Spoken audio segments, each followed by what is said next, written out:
Hi and welcome to CSM Mistakes Were Made. This video is hopefully going to help people who were possibly as clueless as I was about how to get started knitting a hat from this wonderful book that I bought right when it came out by Annetta, Creating Crowns on a Circular Sock Machine. I think it's probably true of many of us who are proficient at knitting socks, that we're also interested in exploring the possibilities of our machine to knit hats. And that's my dream, is to knit more hats on my Ligare 400 circular sock machine.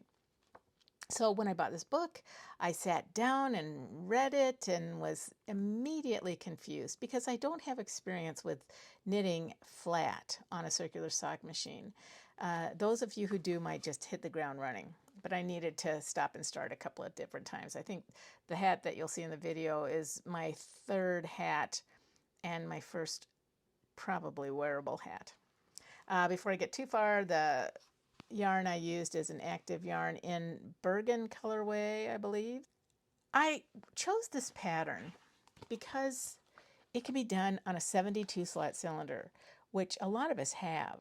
Now, in fact, Annetta gets gorgeous hats, gorgeous full-size adult person hats on her 54 slot cylinder using worsted weight yarn and large hook needles. Now, I don't have large hook needles, so I thought the best thing for me to do is to try to tackle a hat using fingering weight yarn with my 72 slot cylinder, and that's what I've done.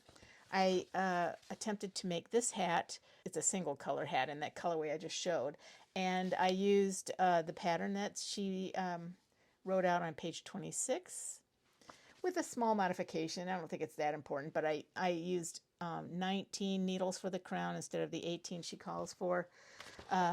So you'll see some of the specifics as you look at the video.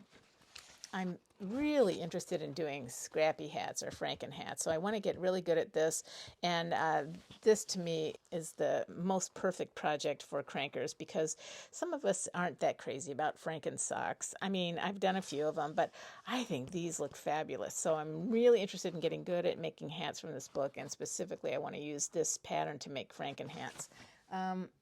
It also calls for the 72 slot cylinder, but she changes out yarns a lot more, so it's a little bit different. Okay, the hats that you crank generally require a very loose tension. I've described that in the video. So here's the hat. I've put the live stitches on a long circular needle so that I can Kitchener this edge to this edge, and a hat will be born. I'll try to include a picture of how this looks after I've done the grafting. But I think it's going to be a wearable hat. I don't know if I'll keep it or if I'll give it to somebody. You can sure see with the window behind them, it's a very loose weave, and that might tighten up a little bit after I wash and block it. The crown of the hat is where those 19 needles do short rows, and you do 6 individual wedges to get those, and that's the very top of the hat.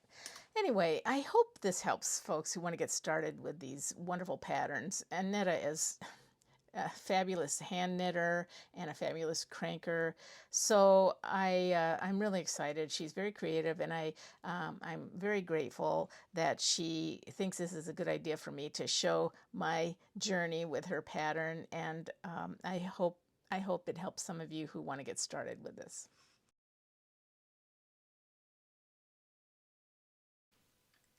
All right, I'm getting set up to cast on for one of the hats in Annetta book, Creating Crowns on a Circular Sock Machine.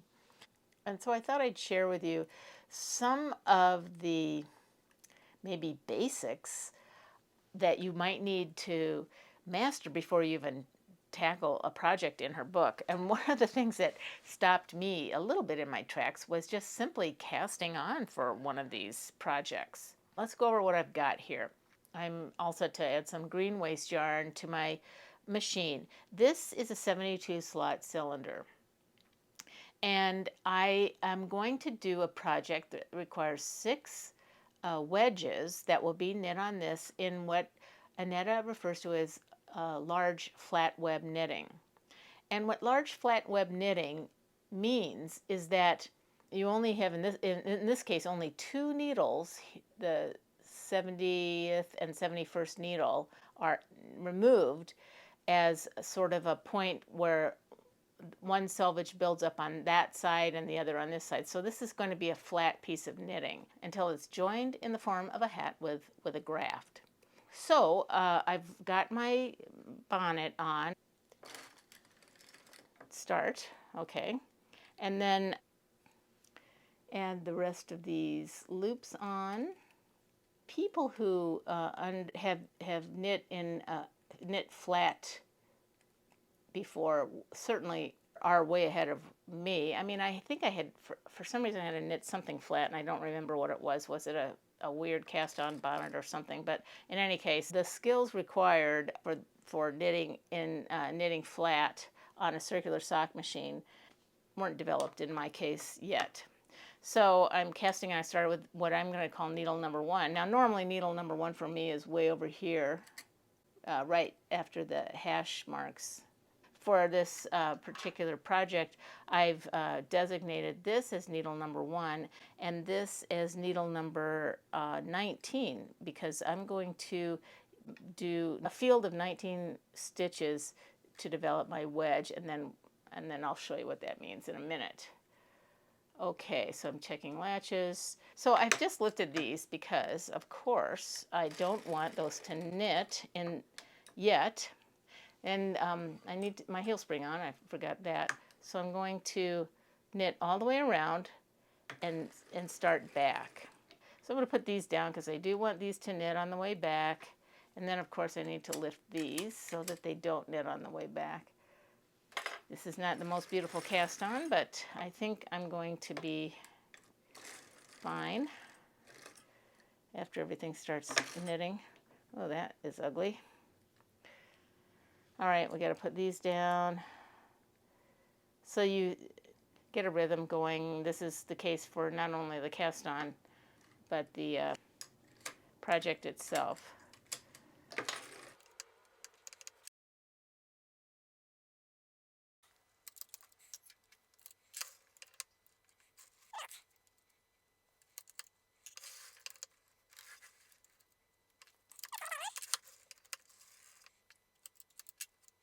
Getting a nice waste yarn base to start the hat.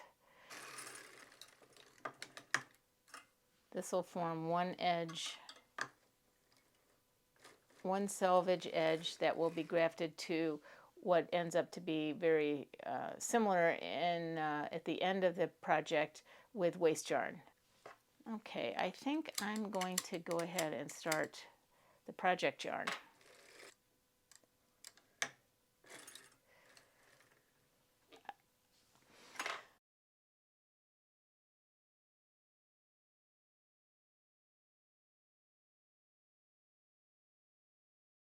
I've cast on to start a hat project out of the book. I've got green waste yarn here. I'll cut it and pull it into the machine. And I'll start my project yarn. Let's add our yarn in. This is what Annetta tried to emphasize in her videos and in her book, of course, is that each time you crank a row, our first row is going to be in this direction. The whole course is completed in 2 passes. So course number 1 involves a pass this direction and then coming back to the end again to needle number 1. So it's out and back in again. Okay, so I've added my project yarn. I don't need a long tail. although tails are going to become, this little tail would become more important if I were going to do a scrappy hat, because if you wanted to do a cute little tassel at the top of a scrappy hat, you'd probably want to make sure that you have a healthy amount of yarn so you could make a little loop, and you gather all of the ends together in one little bundle to make a tassel. But in this case, I know I'm not going to change out my yarn. I'm not doing a scrappy hat at this point. The first course that you do is a complete course where all of the 70 needles knit once. So by that I mean we're going to just start knitting, cranking from needle number 1. I'm going to go all the way around, lift these out of the way so they don't knit on this way around. I'm going to lift a few more. Okay, so we're going to go around and back again. And then, so just to be sure everybody understands, I have started my, with this yellow yarn at the green junction here, 1 row out, then I've gone back, and this is where my yarn carrier is. It hasn't completed the second part of the first course. This is a grafting row. There are 2 stitches now on each of these 70 needles.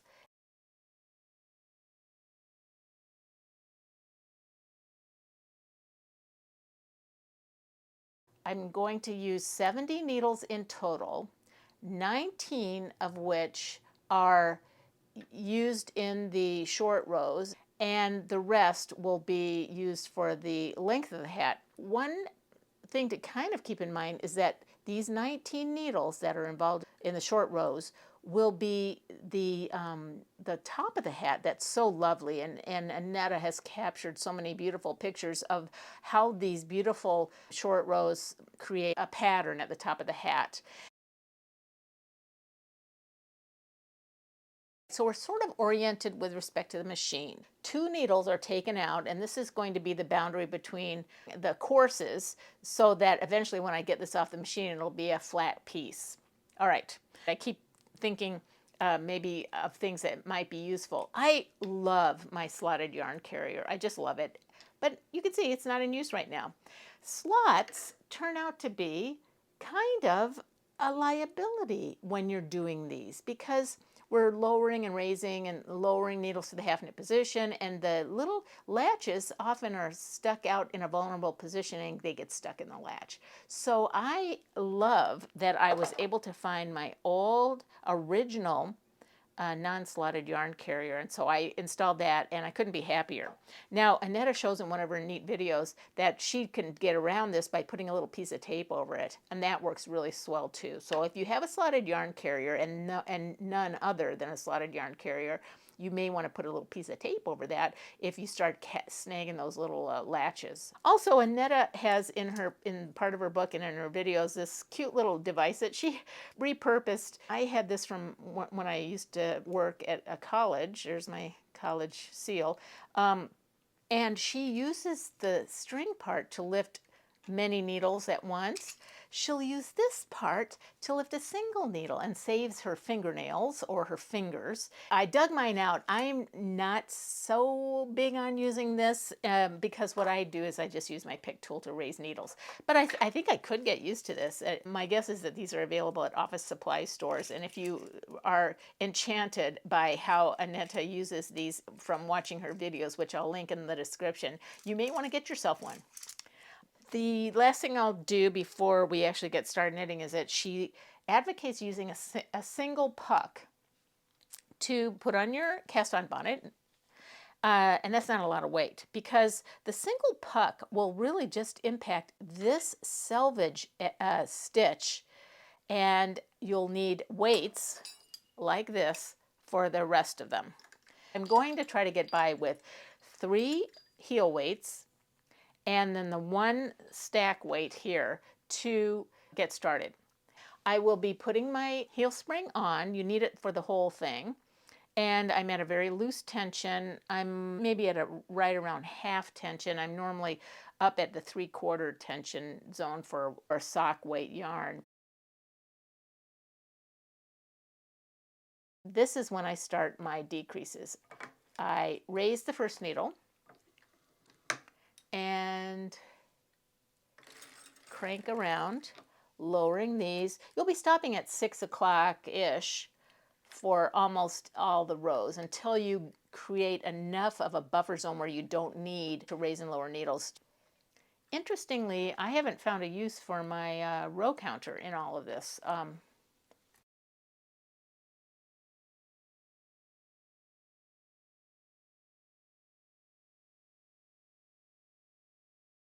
I'm headed this way for the first part of the second course. I need to raise these out of work because I don't want them to knit while I'm trying to turn my carriage around to get those to knit. Stopping at 6, lowering these. All right, so I'm on the way back for the second part of the second row, raising these because I don't want them to knit.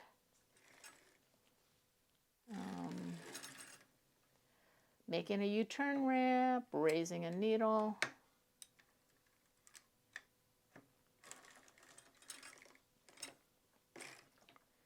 And I'll lower these. Now,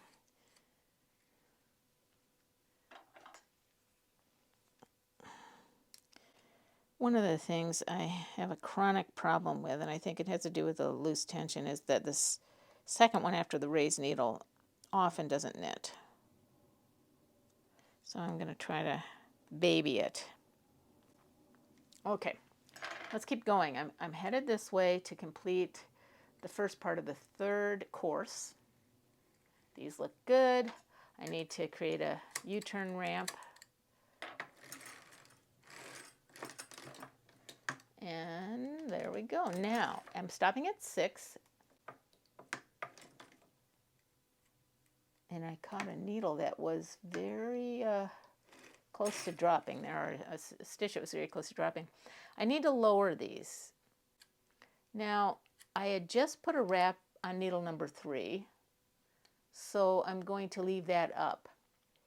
I will say it's likely for some people going to be confusing when you've raised so many needles out of work in order to not knit the ones you don't want to knit. What do you do when you need to be careful about, okay, which ones do I need to keep in work and which ones do I want to leave up? You'll probably get good at identifying the needles with wraps. When you're at this junction, when you're headed back this way, you've lowered these needles. How do you know for sure that this one shouldn't be up? Well, it doesn't have a wrap on it. This one did have a wrap on it, so I want to leave it up. So one of the ways you can make sure that you do things right is to put a little clippy stitch marker on the next one that you'll be raising. So I put it on the 4th needle. I'm going to create a U-turn ramp. I put it there, and I'm turning around, and turning around, and I almost forgot to raise the needle. Raise the 4th needle, baby this 5th needle, because for some reason it often doesn't want to knit. Lower these. The U-turn ramp is obsolete for that course. And then we're going to create a U-turn ramp here. You can put your marker on the 5th needle because that's going to be the one that we want to raise on the way back.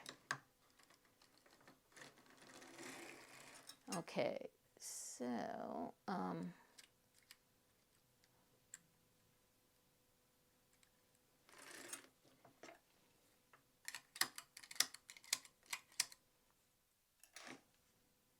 now that marker's on the 5th needle, this is where it's critical. I've kept the 4 up that I want up. I'm going to make a U-turn. Now I'm going to start the first part of course number 5. I'm going to hope that that first needle after the 5th one knits, and I have to kind of really baby that, which I don't love, but I'll have to do. I'm going to want to knit these. So this is large flat web knitting. This is what it takes to do large flat web knitting. You are, I'm going to put this on this one right now. You're constantly kind of raising an ever-changing number of needles out of work, just so when you can turn around, you don't knit those. Stopping at 6, lowering them, and being kind of careful on this pass, because we're going to want all of these to knit. Take these out of work, all of these to knit, and this 5th needle we raise. Oh, excuse me, 6th needle. Now, let's move our, I think I'm feeling that the knitting is getting very kind of floppy.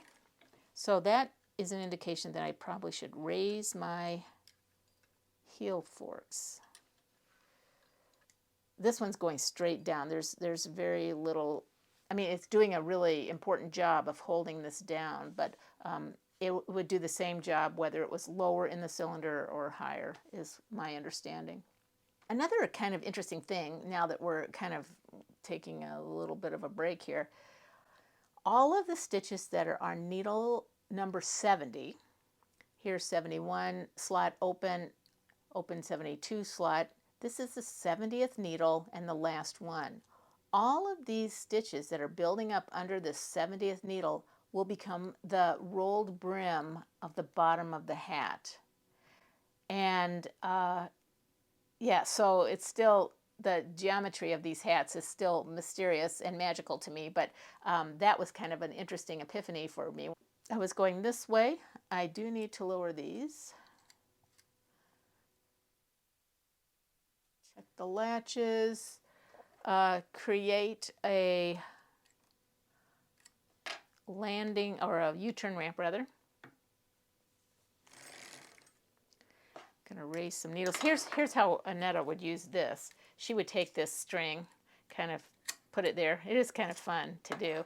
And she would then finish her first row of course, I forget which one we're on, but then come back around and lower all of the needles that aren't wrapped. So where my marker is going to be essentially, will be the 7th needle that will be raised on the way back around. And I'll show you how she uses her tool that way too. But first of all, we'll use this part to get a nice U-turn ramp going. We'll complete this. And here's how she would use this. She would take this and raise the needle with that. It's charming, and I probably could get used to using it, but my pick tools are always so handy. Okay, and I'm going to hold that one down. For me, it's worth really babying that stitch. Okay, I'm headed this way. Let's use Annetta's tool again. Create a U-turn ramp. Turn around. Make sure that one knits, landing at 6, lowering all the needles that don't have wraps on them. I'm going to move this over one because this is the next one that I want to raise out of work on the way back. So right now we're finishing the 7th course. Boom. Take our fun tool, raise it out of work. Return, pull that down, yep, and lower these back into work. Checking latches, broken record, but really worth your trouble to do that. I found with this very loose knitting that the stitches, they're really kind of loose in the cylinder, despite the fact that I have a nice cylinder ring on, cylinder spring on. Anyway, all right, which way were we going? I'm headed back this way. Now I'm getting to the point now that I've got 8. Maybe when I've got about 2 more, this will be my built-in U-turn wrap, and I won't have to raise any more needles on this side. So let's just see, let's just look forward to that. I'm headed this way. I definitely think those are at risk of knitting inadvertently, so I'll raise them for now. And then I'm going to get these going, lowering all the needles that don't have wraps. So this is the 9th needle. I'll be needing that one to be raised on the way back out, but for now, let's create a U-turn ramp. We finished that course. Now we'll take this tool and lift it like Annetta does, and oh, I don't know. Yeah, I did knit. Okay, good. And then it's stopping at 6 to lower these. We're getting very close to not needing to raise anymore, but I don't want to tempt fate. I'm going to raise my heel forks. I think we're good.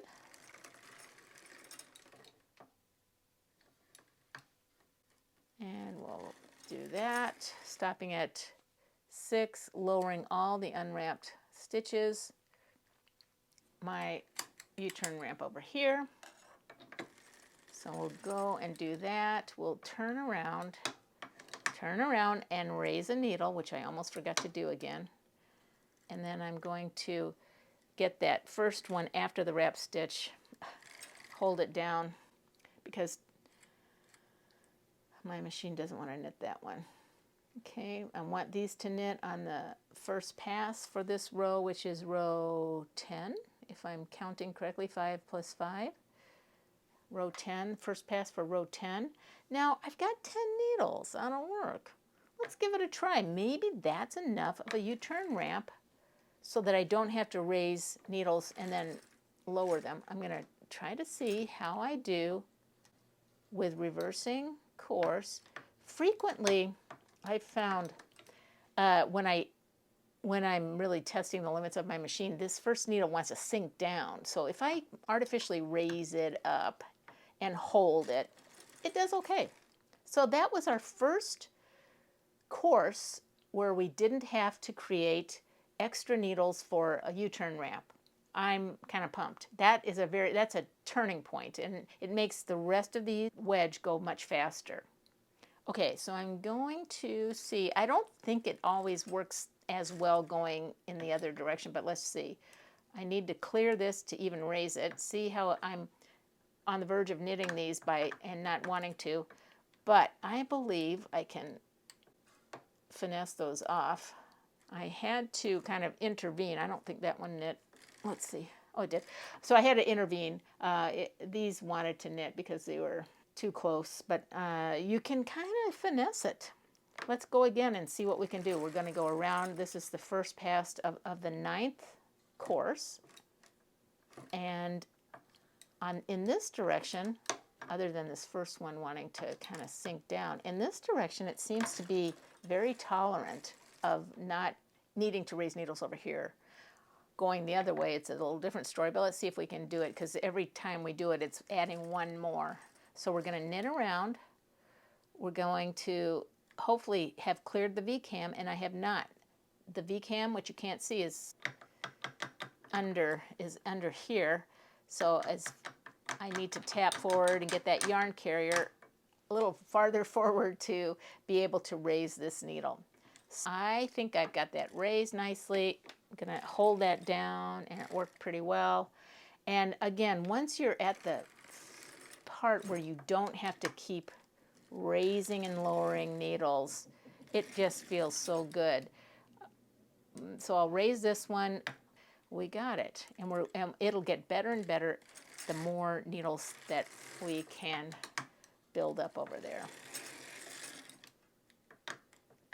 So that was close, but not too bad.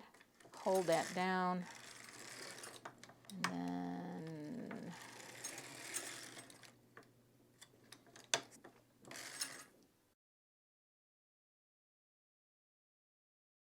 Looks like I made a little mistake.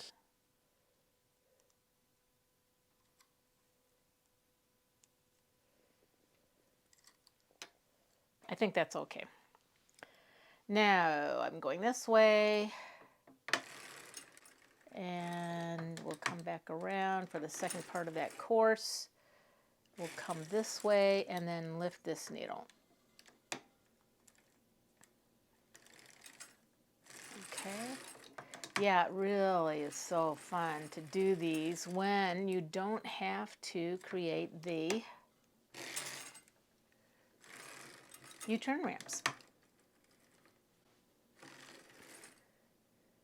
So this should be my last one. My red mark is here. I'm going to come around, raise it, try to get some weight on that. Coming around, and we should be able to turn around, and we'll put all of these back into work for the end of what is, in my case, the 19th course that I use in my wedge short row. So we're coming around.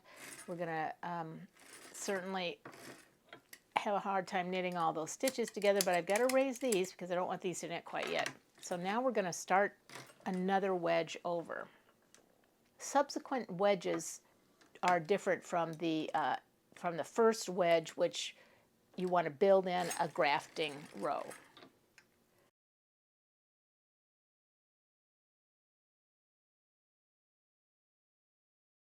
We're going to start again with our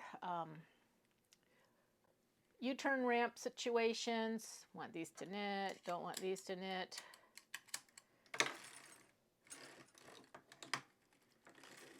Okay, lower all of them, but the ones with the wrap. This is the second pass of course 1. Finished. Here's a raised second needle. This should be our 6th and last wedge. And I just raised this needle. So we shall knit around and lower these. At 12, we should be really good to not have to raise any more than the existing 12. So let's see if this works. That worked. Okay, this is sometimes not as easy going this direction. So we raise that one. We hold that guy down. We go back with a second pass for that course. That barely knit there, but I think we're good.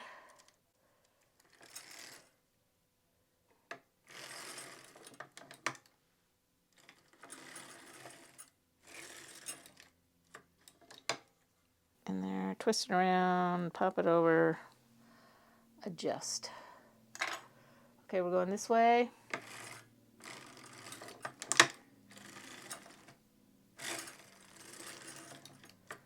I think I got about 4 more to do, and then this hat will be, we'll put some scrap yarn on for the,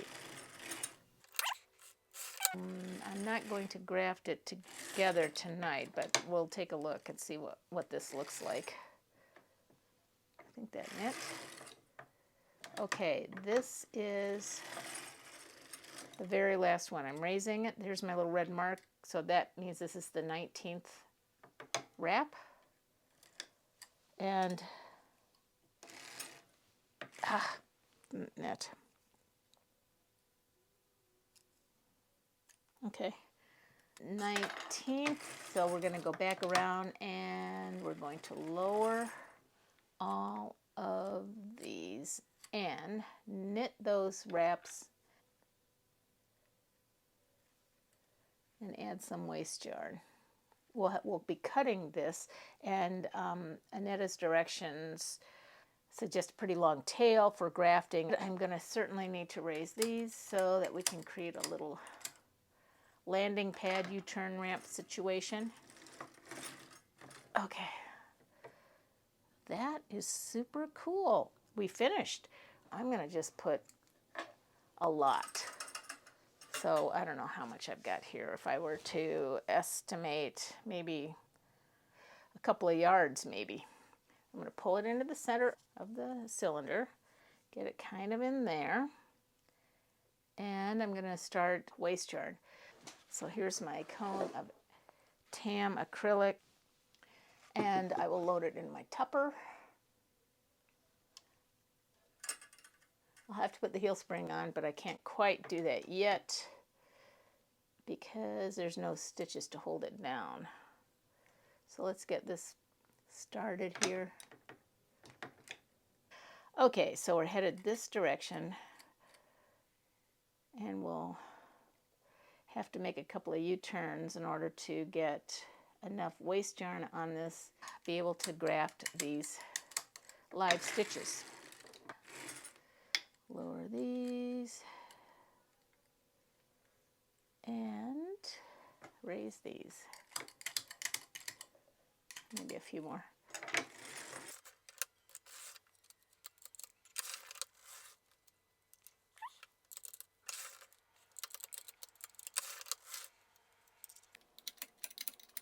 I think I'll end it right there. All I need to do is cut the waste yarn, pull it through, and I'll probably bring the yarn carrier this way to take it off the machine, but these need to come off first. I don't want to drop them on my feet, or my floor for that matter. I'm going to add a little tension and pull this off this direction. Lower these and pull it off this direction.